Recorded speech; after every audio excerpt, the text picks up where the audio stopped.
Look at a ticking clock, and you feel a sense of absolute certainty.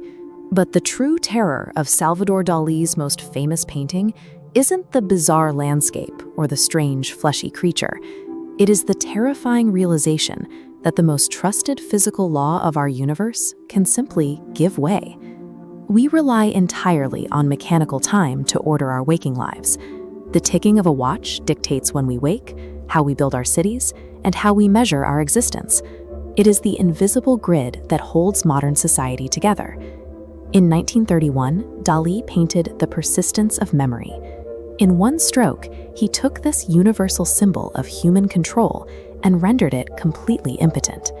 The rigid, reliable watch becomes a limp, useless slab of metal. When the most reliable tool in your pocket becomes malleable, the predictability of the physical world begins to fray. The mechanical measurement of the hours, the very thing that keeps our society in sync, suddenly feels like an arbitrary invention. This is Dalí's systematized confusion.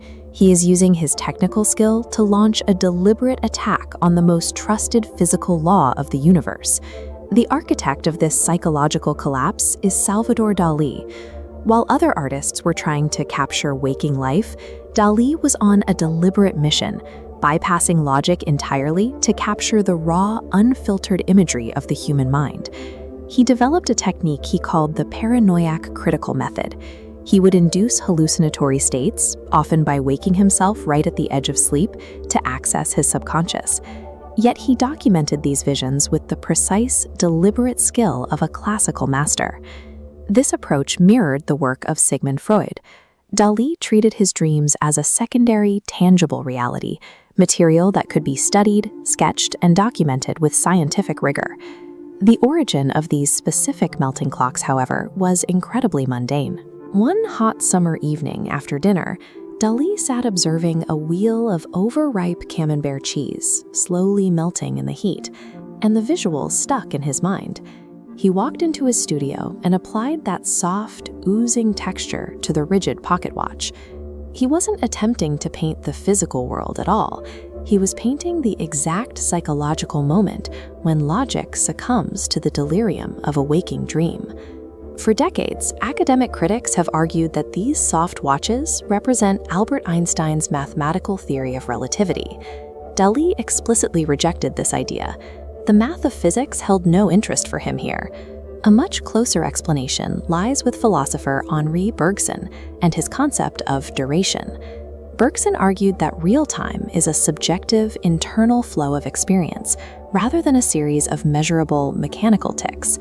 In a dream state, this subjective time takes over completely. A single minute can feel like an hour, and an hour can pass in a second. This fluidity strips the clocks of their utility, leaving them physically exhausted and sagging over the landscape. Behind these tired clocks lies a barren, silent landscape. The heavy, foreboding shadows stretch across craggy cliffs, which are actually based on the real-world coastline of Dalí's native Catalonia. But stripped of life and movement, this empty, motionless shoreline ceases to be a physical vacation destination. It becomes the eerie, isolated geography of human memory itself. In the center of this desolate coast lies a strange, fleshy mass.